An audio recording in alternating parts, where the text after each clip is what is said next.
Oh, hey y'all, how you doing? Welcome to my channel. If you've never been here before, do me a favor, like, share, subscribe, hit your little reminder bell so you can catch me when I randomly go live, which is totally random.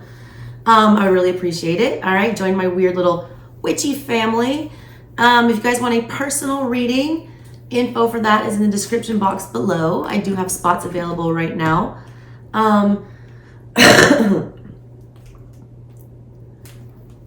Hey y'all, how you doing? Welcome to my channel. If you've never been here before, hit that little like button on this video if it's feeling good for you.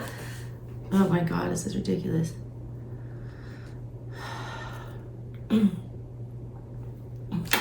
Hey y'all, how you doing? Welcome to my channel. If you've never been here before, please subscribe and join my weird little witchy tarot family. Also check out my other channel, SouthernStrega Studies, where there will be free extended readings from the book for all these cards that I'm going to pull to you today from this beautiful Hoodoo Tarot deck. If you guys want a personal reading, info about how to contact me is in the description box below. If you want to donate to this single mama and her 2 babies, and that info is down there too. Bring it on, because you know their daddy thing. Anyways, y'all. I'm reading from the Hoodoo today, and disclaimer, I am not a root worker. I do not practice Hoodoo, all right? In my opinion, that is a closed practice.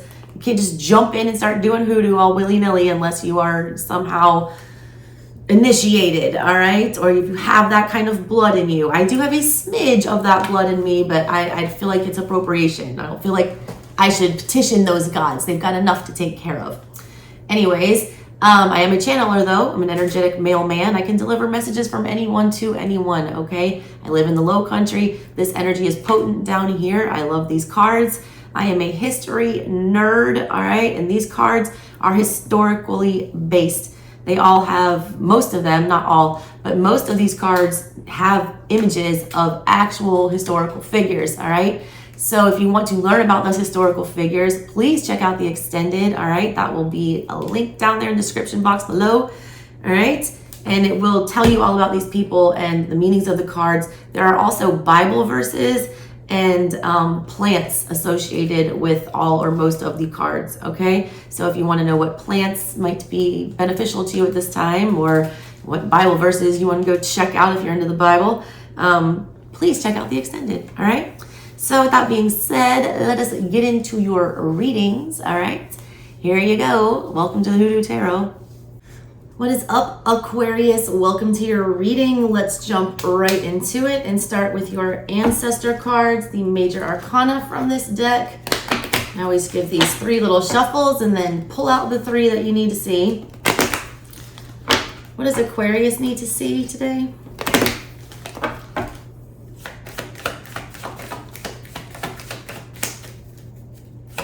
Give me 3 cards for Aquarius, please. Ooh, you pulled the ancestors themselves, the death card. Let's see, what else do we have for Aqua? Ooh, there it is. The Lover's card. Upright. Wow, interesting. All right, give me 1 more. Ooh, there it is. Of course, Aqua. Gotta throw a little monkey wrench into there. The Moon in reverse, Jesus. With the Wheel of Fortune in reverse, what the F is this? All right, let me pull your other cards real quick and then we'll get into the intuitive portion of your reading. 3 little shuffles, and then we're gonna pick 1 card from the family cards. And let you see what they say, Aquarius. All right, give me 1 for Aquarius. Ooh, King of Pentacles. A lot of you guys have your moon in a earth sign, King of Wands. Crazy. All right, let me pull your 3 community cards from the minor arcana. And then we will get into your reading. I like this though. So far what I see, you are standing super firm in something, realizing that it's time to make a choice. Time to give. A lot of you are choosing between either 2 jobs or 2 people or whatever this is. A lot of you guys are tired of being confused, all right? You're really tired of being confused. You're tired of feeling like somebody's hiding something from you. You're also realizing that you need to make a decision before it's made for you. 3 of Swords in reverse, the 3 of Knives. Give me 2 more for Aquarius. Ooh, 10 of Coins in the reverse. How is that when you got the King of Coins in the center of everything upright? Oi, oop, you wanted to come. Who are you? 3 of Coins in reverse, that's why. And then you have the 9 of Sticks, 9 of Wands in the reverse on the bottom. Okay, Aqua, here's what I see for you guys. Very fixed energy with this. You are a fixed sign, but this is like fixed earth energy in the middle. This is like not moving your position. It's not, I feel like your mind is still racing, all right? Because the Lovers shows up in the middle of everything on the top of the reading, which means you're still in a period of indecision. There's still a lot of choices you feel like you have to make. You realize, you know, Death card is here. Something has to go. Something has to change. Something has to give. Something has to be renewed. The Moon card is a confusing energy. This to me is like secrets that you're exposing, or you're... This energy specifically with this Moon is about keeping things safe and keeping things hidden for a reason, because they're valuable. It's having a necessity for secrecy.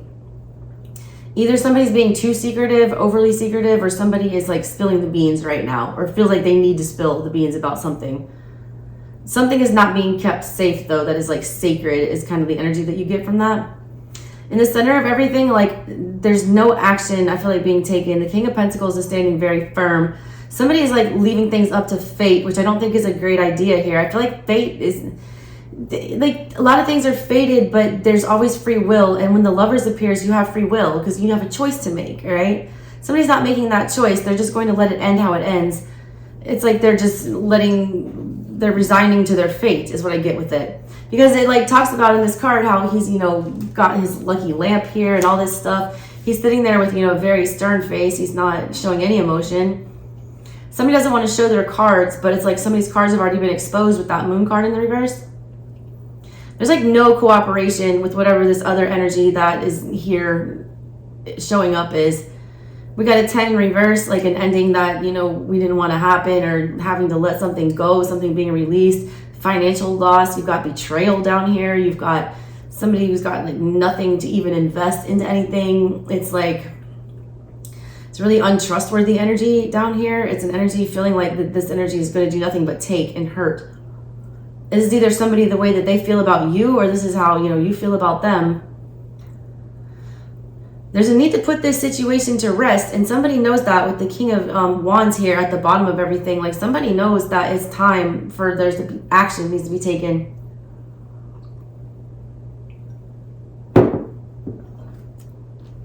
The Wheel is stuck in the reverse at the bottom of your deck here. So is the 9 of Wands. The Wheel of Fortune places you places, you know, when you're not on the right path. It throws you curveballs. It redirects you to either level you up spiritually and teach you new lessons, or to get you back on the correct path so you can like reap the rewards of your good karma. You're not doing something to protect yourself right now. Somebody's being overly protective with this King of Pentacles energy. They're being very secretive with this Moon energy here, and that's not in their best benefit. They're doing it because they're hurt, all right? The Wounded Warrior is here. It's in the reverse, though. She has all these protective charms on, and she's, you know, Bibled up. She's armored up. She's, you know, got a Glock in her hand. All this stuff, like, ready for when, you know, she gets tested again. But it's almost like being too walled up, too unmovable, too untrustworthy, too unwilling to expose anything. I feel like these two go together.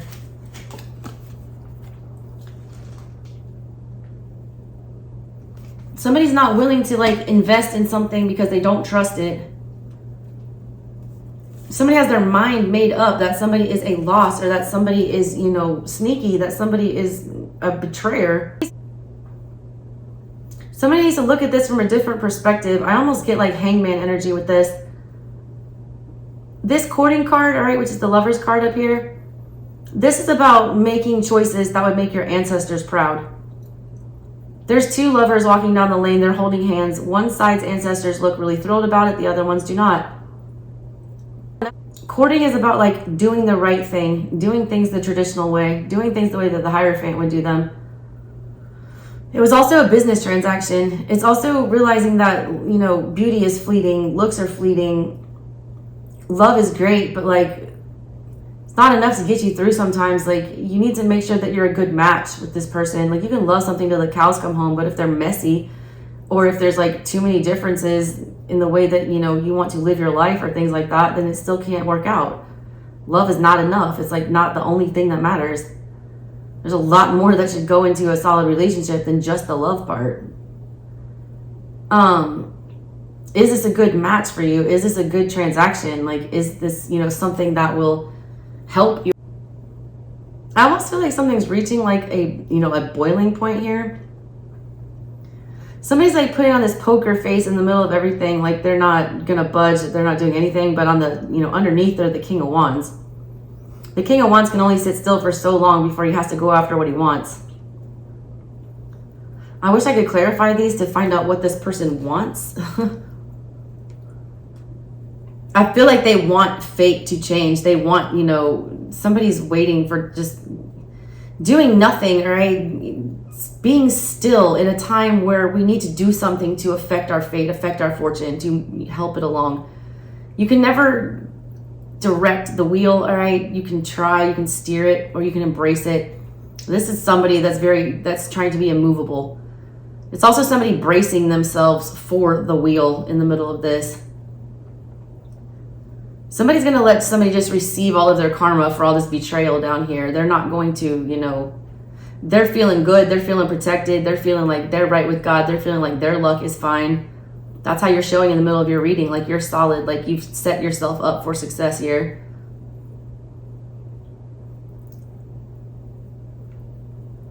A lot of you are just waiting for people to catch their karma.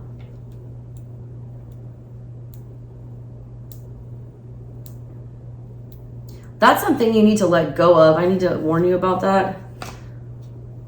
Holding on to this grudge, because it does feel like a grudge with whatever this is. There's something about that needs to be worked on with you guys. There's a lot of energy too about somebody misplacing blame. There's like two views of whatever this story was, but I don't feel like everything was revealed. That moon card is really bothering me. It's either somebody didn't disclose something for, you know, a good reason. There was a lot that y'all didn't know going into this situation that should have been talked about beforehand. It was important and relevant to whatever this was. There's also a lot of repeated mistakes. When I see the Wheel of Fortune in reverse, that's a lesson that we've already, you know, been taught and they've tried to teach us. Death is here with the Lovers. We need to make a different decision this time because it's coming, you know, heading to an ending, or something is, you know, giving. Something's got to give here. But then it's like that moon energy, which is in this deck, you know, something that's passed on through the generations, or that's, you know, an important family, you know, heirloom or tidbit or whatever, tradition. Somebody's throwing that out the window. They're not holding on to the values and the things that they've learned from their ancestors. They're choosing to like just not acknowledge that. It's like taking it with a grain of salt instead, and they should really be, you know, swallowing it whole.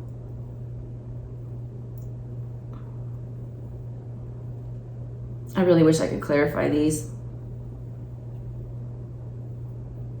I also want you to make sure that you're keeping everyone in mind when you're making decisions. That's not usually something that I advise, you know, to do. I don't, you know, I don't want people to be selfish, but at the same time, I don't want them to live their life for other people. But in this case scenario, I feel like there's a lot of people involved. There's a lot of people in these cards. There's a lot of ancestors. You got Aunt Caroline, all right? You got two kings. You've got Pa, which is like literally like the father. You've got the grandmothers here in the courting card and the lovers here. You've got the baby. You've got these look like brother, sister. And then there's a whole family on this card in the Ten of Pentacles in reverse. It's a family, you know, a husband, a wife, two kids, and then their, you know, ancestors in the back smiling down on them. It's like a big family vibe with this. It's like a lot of people involved is what I get with this, especially It feels like it's a scenario that's played out within your family multiple times, whatever this was. Somebody wants to make the right decision this time. Somebody also just feels like any decision that they make will, you know, somebody's going to be unhappy about it. So it's almost like they're just choosing not to make a decision at all. Choosing to like let both options go. Waiting on something better, waiting on something more trustworthy.